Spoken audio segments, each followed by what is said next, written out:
I'm going to read a piece from Field Notes from the Edge, Journeys Through Britain's Secret Wilderness, Chapter 10, Plot.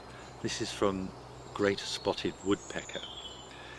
And the wilderness that I'm going to read about is this place. It's the Wilderness Garden at Powys Castle in mid Wales.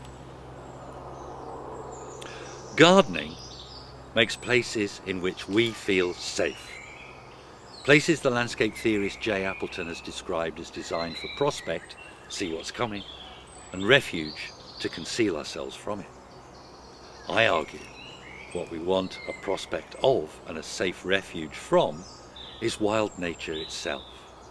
Despite the best efforts of loyal gardeners, the war against wild nature was not only lost the day Eden was made, it was a necessary deception in the making of civilization. A phony war against wilderness created an adversarial approach to nature. One New Year's Day, I walked into the wilderness to inspect the damage from the previous night's storm. It was not uncommon for large estates to have a wilderness or woodland garden, with paths and vistas spiced up with specimens from the colonies. Since the 17th century, trees and shrubs collected from previously remote parts of the world, opened up by exploration, colonization and trade, had been planted among native trees to create a wooded Elysium, and a wild form of garden as an antidote to intensely formal styles. Pines and redwoods from North America, monkey puzzles from Chile, rhododendrons from the Himalayas, maples and magnolias from Japan. These plants arrived bringing with them an exoticism and drama at a time when British woodland was being embraced by romantic art. I had some responsibility for the wilderness garden, and although its name was an oxymoron, I was very fond of its old oaks, tall conifers, rhododendron tangles, its woodland shadows hiding their botanical and archaeological treasures. It was a place apart. The wilderness was strange, theatrical, and it absorbed me.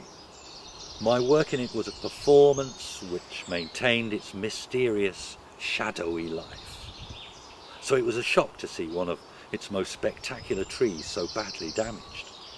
A fall of wet snow and gale-force winds had been too much for the high, flat branches of a cedar of Lebanon. Half the tree lay on the ground. Dark, green-needled boughs, so huge when laid out in the snow, jagged wounds where they'd been ripped from the trunk above.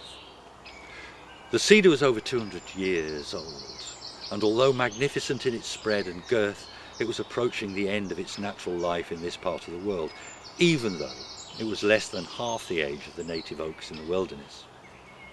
New Year's Eve was ominous, traumatic for the tree, and both unsettling and exciting for the gardeners, whose tranquility and sense of continuity had been overwhelmed by nature's violence. It represented an opening to a very different future.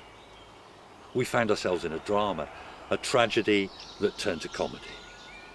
Our first response was to try to restore the cedar, patch the tree up, tidy the wounds so they wouldn't rot, and remove the fallen branches.